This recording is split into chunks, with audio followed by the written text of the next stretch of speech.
But let's dive in with the cards. So today I'm pulling from Angels and Ancestors, with it being Imbolc season and it being, uh, you know, this time of in between, this time between winter and spring. There's an invitation to be in our own liminal space. There's an invitation to be in our own transition. Hi, Holly.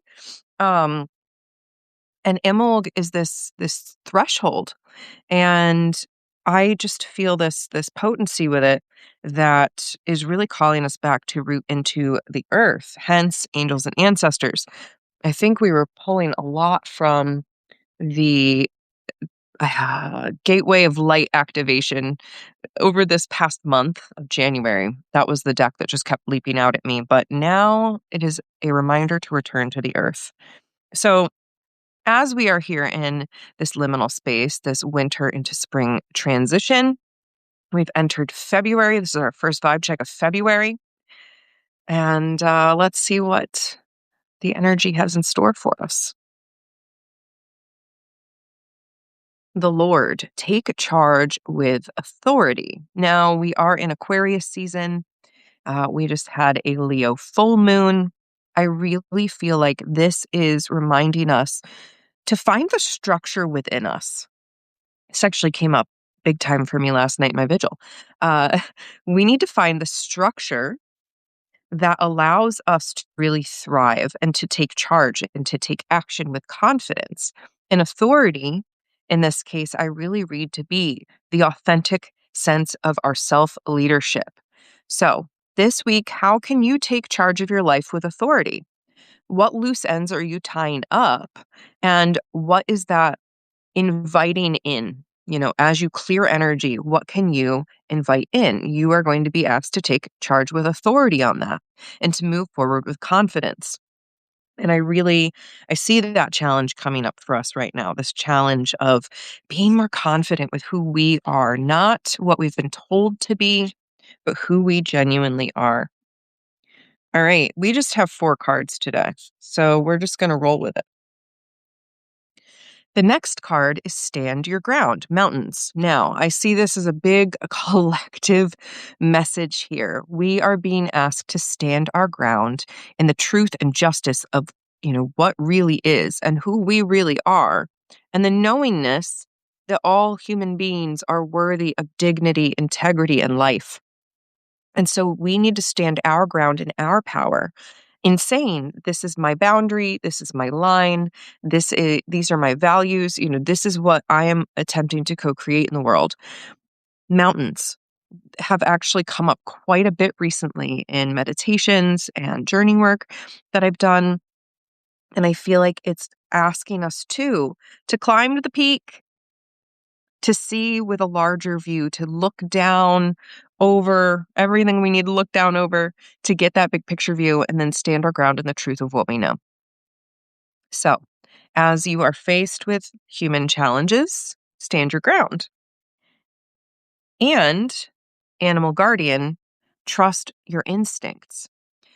Like I said, I'm feeling with this Imbolc, there really is this call to return to the earth. Now, I'm a druid. I'm a druidic priestess of Brigid. Imbolc is kind of my jam. But I have been practicing Wheel of the Year for, I think this marks the 19th year. And I have never quite felt this urgency from Earth herself before, and from Brigid, and the divine in general, this urgency to claim our soul self, to trust who we are, to trust what we were made to be. We built our blueprint, I believe, along with a cosmic team, to be the person that we came here to be. And we need to trust our instincts to be our natural self. The animal guardian, we can see all these lovely, lovely beings that she is supporting here, but she is an animal too. We are all animals, we humans. And so remembering to trust our instinct, remember that we are of nature. We are nature. How can we trust our instincts? And I think that that goes hand in hand with standing our ground. We're going to need to know when it's time to stand our ground, when it's time to take charge with authority, and when it's time to act, when it's time to move. So, our last card here, our bonus fourth card of the day, is the High Priest. Intend and create. An intention actually came up in my reading I was doing in my vigil overnight as well.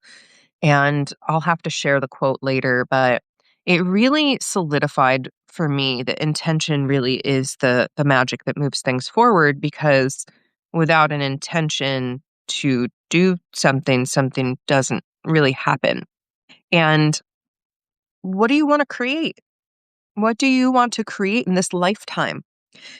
There's a question coming up around all of the ways we have been made small, the lessons that we learned in our childhood that were reinforced when we were teenagers, that moved us into adulthood and may have moved us through large swaths of our adulthood.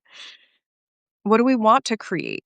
The rules that we were given are not necessarily the rules that are true for our soul.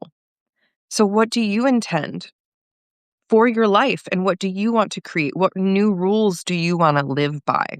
I really see that here with the High Priest.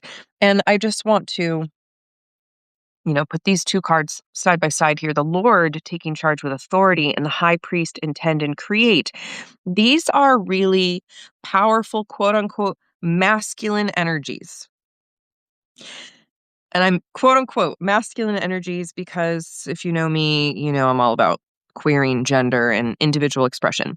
We all have these qualities within us. We all have the Lord and the High Priest. We have the masculine quote unquote energy. And that energy is really about structure.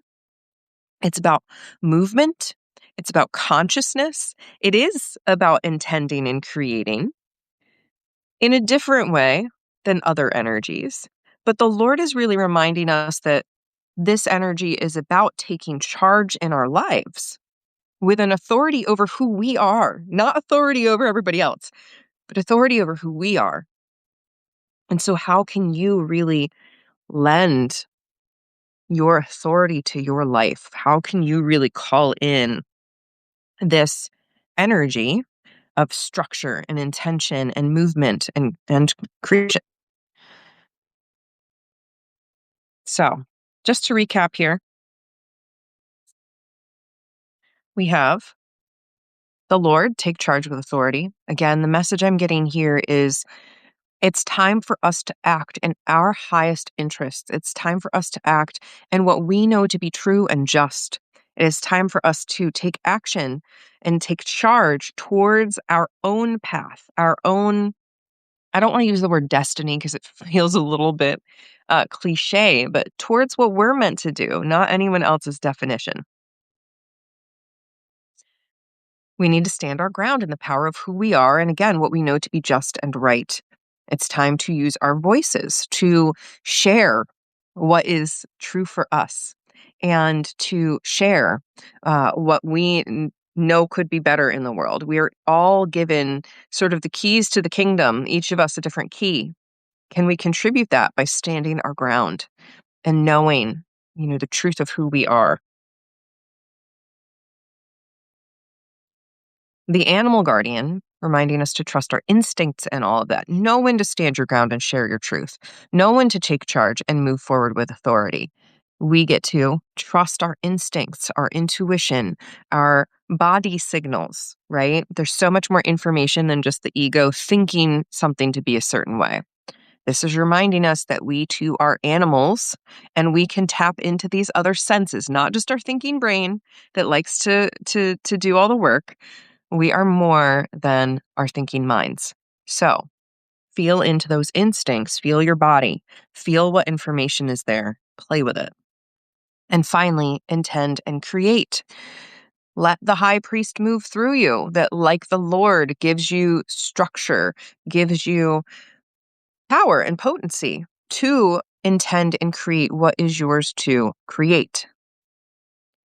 I think that if we could all take charge of our own lives stand our ground in our boundaries, trust our instincts, and create what we're meant to create, the world would look very different, right? I really, really believe in the power of our autonomy, of our spirit, of our soul, of our calling, of our passion, our purpose, our strengths, right? And it's by embracing those and releasing the rules that have been put upon us that we really start to feel alive and aligned and authentic. And gosh, we need more of that. We need more of that energy in the world. So, let me just tune in here and see if there's anything else for the Monday vibe check that I want to share.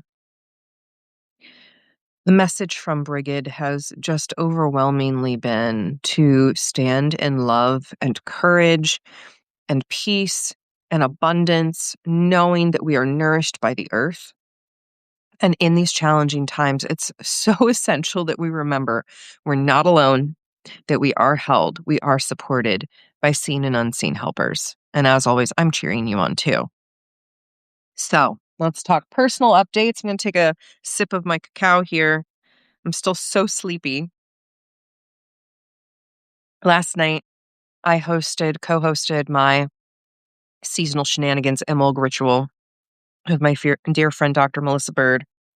And that was over at 8:30 p.m. my time.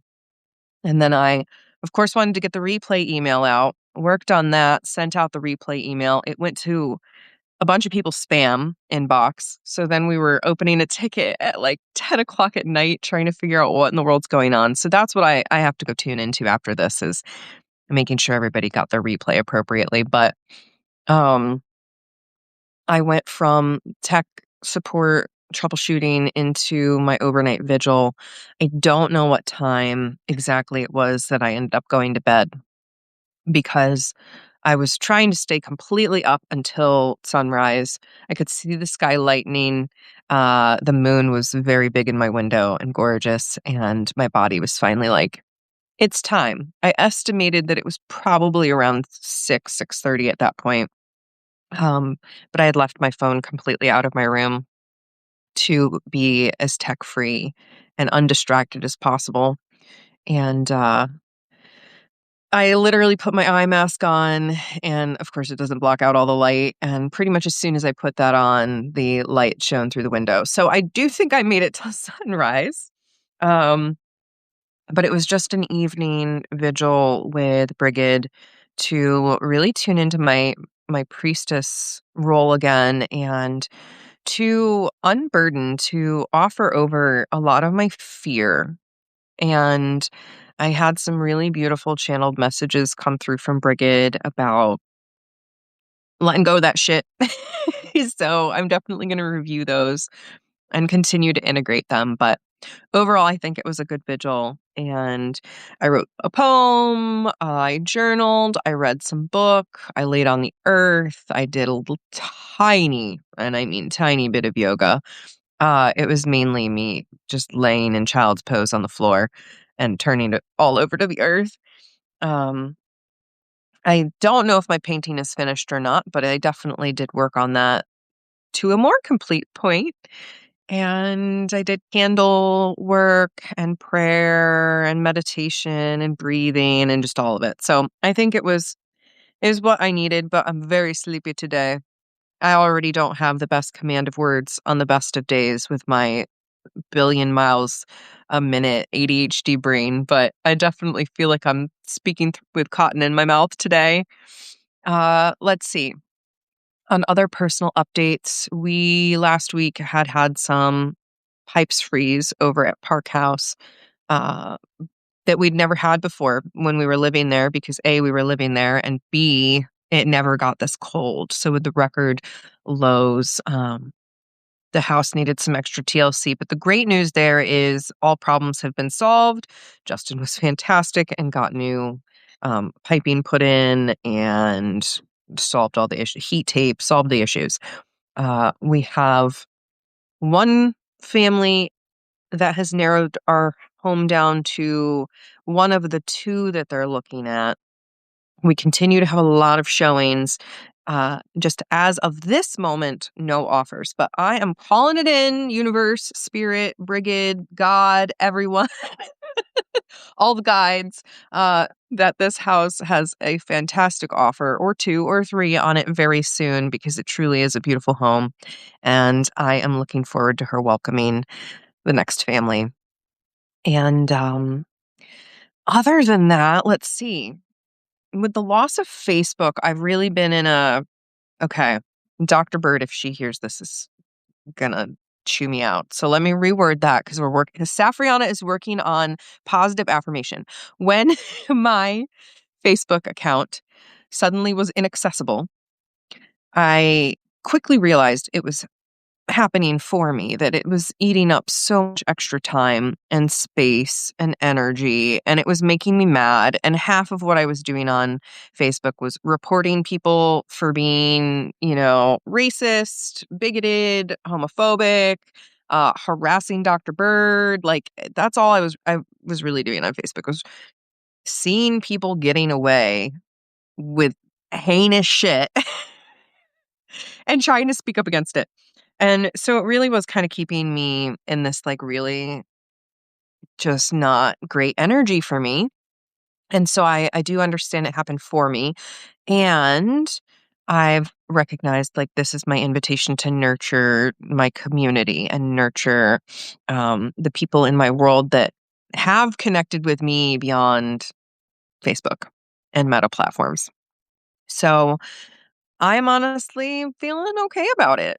Now, there's parts of my ego that are very uncertain and have no idea how we're going to get through the next chapter and how am I going to afford bills? Where am I going to find clients? And I am just turning that back over to spirit and trusting that it's all going to work out somehow. I just need to continue to show up and put myself out there where I can and trust that my people are already here and one at a time will continue to find me. So that's where I'm at. That's my personal update. Going to take it very easy today. I consider this sort of a holiday, like I'm taking mini vacation. So obviously, I will still be reposting this with the transcript and all that good stuff, and making sure my people got their replay and seeing if we can figure out the spam issue. But other than that, today is for relaxing and integrating my time with Brigid, which I think was really beautiful. And I'm sure I'll write or share more about it in the future. But right now, I am sleepily percolating and enjoying my blessed cacao. So I love you all so much. I know that collectively there really is this feeling of uncertainty, in some cases, dread, in many cases, sorrow. But I also believe we're in this together and that the more we can hold the both and, that we can find our joy and our play and our passion and our purpose in the midst of grieving what we're seeing in the world and wishing for better for humanity. Like, if we can hold the both and, I really believe we can turn this around. We mustn't lose our hope. And I will be here holding the torch until I need a break. I'll be here holding the torch and the vision that we got this. I have faith. So I love y'all so much. I see you. I believe in you. I'm cheering you on. I will be back here Monday morning next week, I'm sure. But as I said, it's morning somewhere. All right. Have a blessed week, my friends. Until next time. Bye for now.